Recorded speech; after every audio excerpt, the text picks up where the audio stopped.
ఈరోజు మాకు బోనాలు ఇంకా ఇప్పుడు మా అమ్మమ్మ వాళ్ళు తీసుకున్నాను నేను ఈరోజు మాత్రం.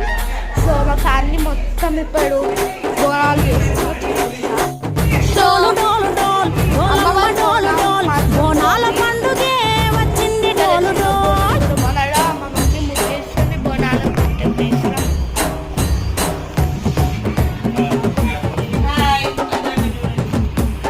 డోలు డోలు డోల్ డోలమ్మ డోలు డోల్ బోనాల పండుగే వచ్చింది డోలు డోల్. డోలు డోలు డోల్ డోలమ్మ డోలు డోల్ ఆ డోలు సప్పుడే